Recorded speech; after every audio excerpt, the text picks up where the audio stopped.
Yada say Yamwakwa BM Badwam TV Badwam Media so na Yamwakwa banso de wo aba radio fosu e wasim fosu yada se papa Badwam no ya sha se wonwum to mamonwom no asabe ade be Kenya wo spirit no wipe na Apostle Dr. Nita ku tego aba be hihye yem kran sebe ya mreto bi e wo abrabom bia no kran hye no beboa mo Kenya wo ho wipe na de news na to so nti news na yakọ ya edede bonkrata no ene online de so redeem eto also mididi afia amankwa tamaklo mene owura sante da kon eke omanhene say die slim things no ene gina ha no pe be me na menchia we me joso one fe papa pa yeah the trading white and your dark brown tra and with dark brown shoe and you see a more full short and the trading point why fe pa ko so ya de wo ye no yeah it reflect your body yeah why de pa why de ko so bibia ye determination bibia ye determination this also wonye jante kan from you amechia this bibia also wonye so be ye nko ade a ebe ye bibia de bia de wo de asi wani so bia no ye kasa wo be ye nso this all many hani apadro bo wa kwem but surpass also be ya and I reflect no de nya botre me kakra bi sa ka ho yen si be middle of the year wa hwa mu hu na mu hu no so Stefan say ah ne ma wo ye wo na brabo mo otewuna akwa so she wa ko wu jama bibi ye o ah je bi say no e say any si me na o da bi me any si me na to nyum che e bi before mo kasa bibi no na bi say obenya ato o ti comfortable seat ni and you are in a comfortable lead yes ndi obeto sa ba che obia ade che sa ade se de fia kana wo yesi ya rade da wasi o wan okwa aso no anfa handkerchief ankwa onsa e che handkerchief na odanya mess you need to appreciate and acknowledge say there is a supreme being ono ana ebo ma wotimi ko na ode ba fia mankwa say wa hye watade anopa ba anwumere ne de wonya guarantee ni say wa na abesa ro oho adum bi keke ozo wa no address anopa yi o wa kwotena oka mu wa krafie fo nyina ne brono force me ko adwuma ba but you are not guaranteed say wa na abesa arro watade no it is ade no timisi a ye afimu na wadi bisa no you don't take these things for granted though because who means you be so say kasa na mboa who means you be so say o ana o de o ya krahwa nkro mo nyina bibia esi free moje du mu afisani free so that's the basis in there bibia da na me ka say wo da onyame ase o sorry preocupa na o de wo phone gigiwa enko ansa the first word is otias in the radime dawase is enough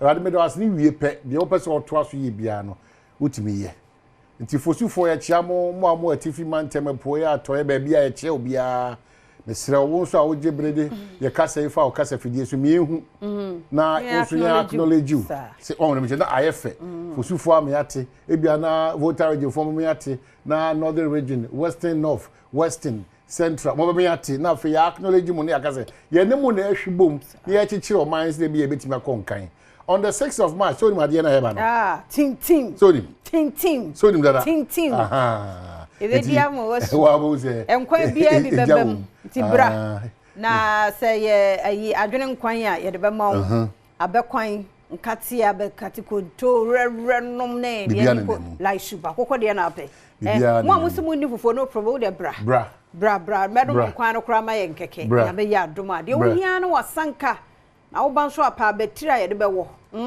no na ye ntam de ama se be ya ye nche because see edidie na awrade aye bi obi ntimi ni fufu na se wo betimi edi abrabe di hye nyame no nyam di ni ye nyame ya duma 6 ahuma che no na se modi kan na nkwan na bene wasimi nam no ho nti na ebe mumbra nyame ya duma ye ni mu ha ya na fufu party no ebe koso nyame ya duma 6 March a first lady Lordina Mahama ne birthday oni ebe team 6 March and birthday 6 March and birthday so obenya 63rd birthday. Wow, 6'3". Yes, please.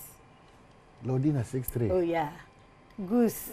Lordina 6'3". Yeah. Yeah, Mama Fisher. Yeah, Her Excellency Lordina Mahama. Hey. Goose. So Stefan, Lordina 6'3". Goose said ne. Lordina 6'3". Hey, that's 6-3 pani. Yes. And a 7-3 then and we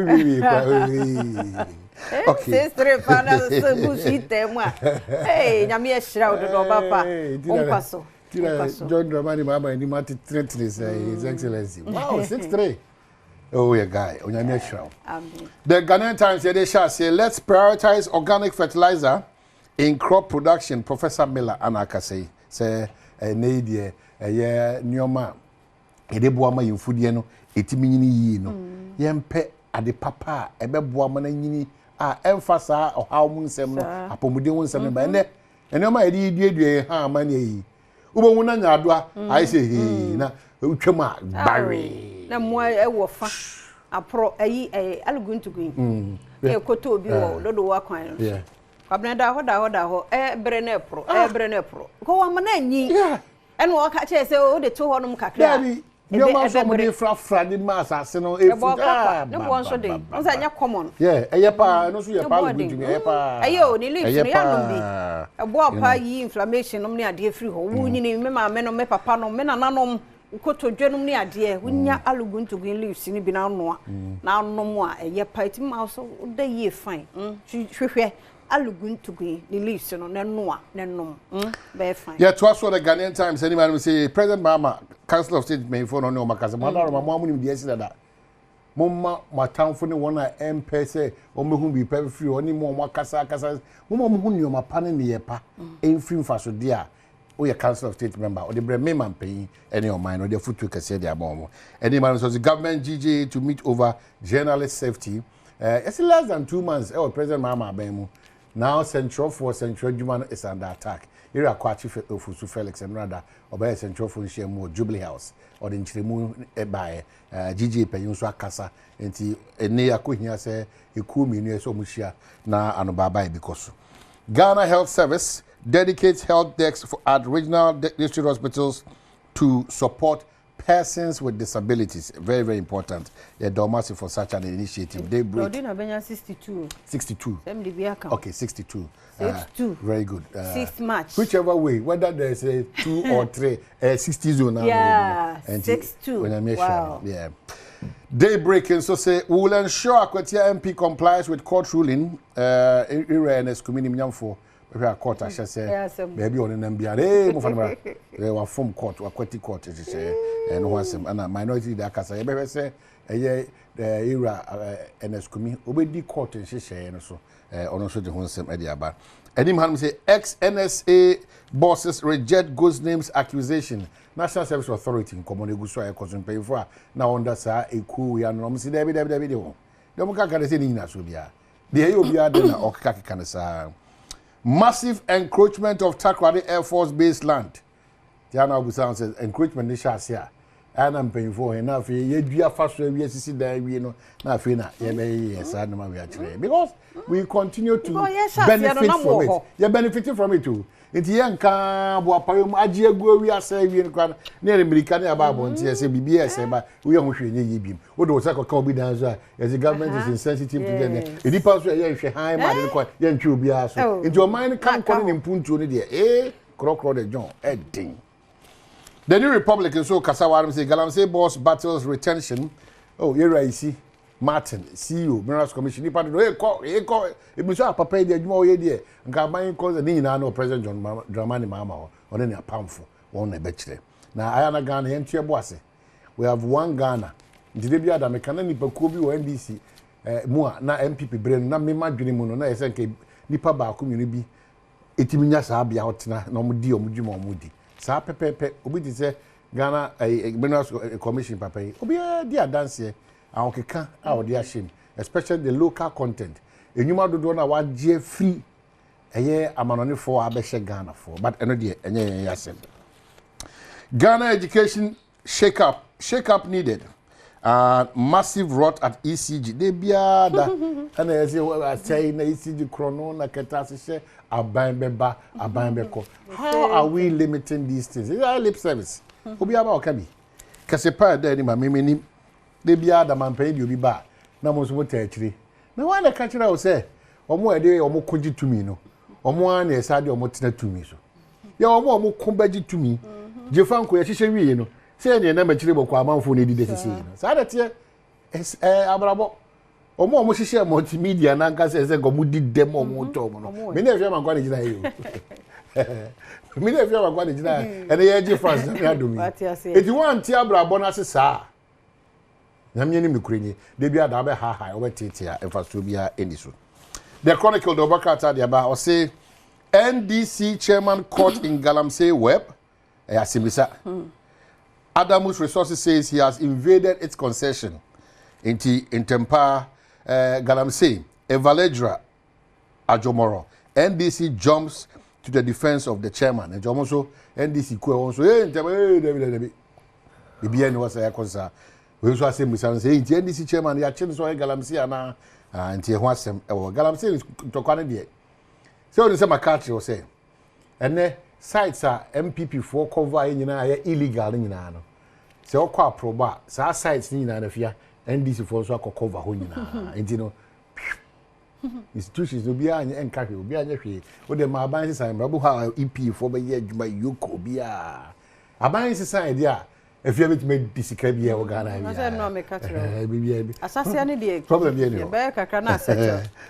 ona na wo kam ye ma hye me pese be settle na ya settle de no wakai be se kikiki ko za e be settle se kakra it be settle na settle de na settle but online so a ni ma hye be dwani o say hey ewura bi o wa kura bi ase oh yes ko man kakra oh meto mekoto aba so be dada msase mi music kasa yede ndi wan Jesus ka ni uduri no say etimisi sa after politicization of Council of State elections worrying Era Benjamin Kwashi anaka say said the idea amanyosem abe for Council of State futufu ekuo no mama mpayin ha adwene pa ha de emzenya sem papa 2 dead over 500 displays in clashes in Bumpurugu Nangpa Duri district ade omo ko yede ntokwa na sentokwa esi hene ni ade ti ewi akire no enteme ho ase omo si music and so yede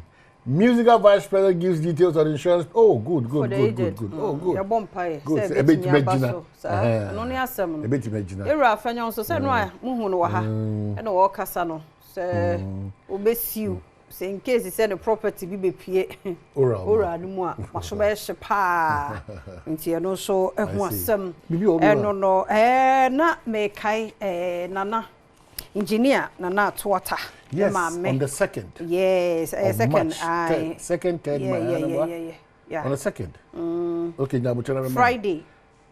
Friday February 28th mbe wake up no na ne memenda no eyie na bana ne kwasi ada okay so 28th of February 1st of March 2nd of March okay ewo Abram Kese Abam mamhe Abram Brase school park enyamia intina na atwata former local government service boss ne mame eda from oba abayare ko a wonya 94 years onkwaso ti echi ne bench obi a wonim na atwata wadawoma ade kase na ato nani ti nyina bre no so ayonko jam no no akọ bebenti Dr. Engineer Nana atwata ti ato na na de wadawoma ne nyina yakọ na yakojam no ya nso ye de eda ehemu a na wotwe ye wie ya na da be next week yankopon ya duma Dave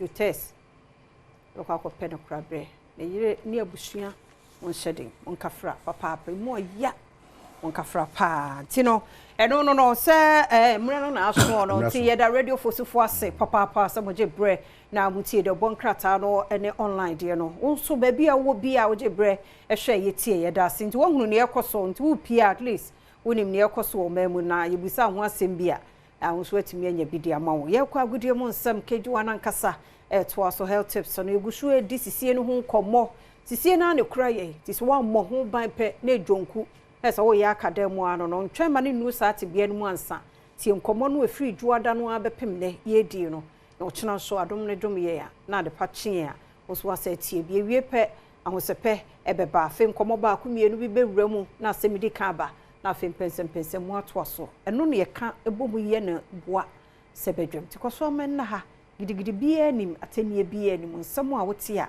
edwodwo akoma ma wo follow de ekoso o memu ene ye de bro wo ha Adom TV fufuo party no ye kai o senyame ya adom seat match ye koso ye forecourt heya multimedia kokomlemle ye wo hia no wasanka fabra wo ba wa pa wuje nene we ye ka ne se akakadro so ho na de atwim ne mako kakra se be ya nkwan no e de guma se be ye taste se de ne hye no wo pe no wo ban so a sanitizer ne yi kakra se be aba wo so wonsa no watimi adi afili minim so watimi adi bi wo fie no kre ba we no ya na ye odro ene ye pese ye kire ye ho ye ni somo pa free bread ba ye de we amuso ye mu no e ya ho ho a ti nyame adom ya ma afena kwa sa betu ye bi mu a sa be kan ye ho na ye ni fufuo party ye wo hia no wayewa ti be kwa ba banana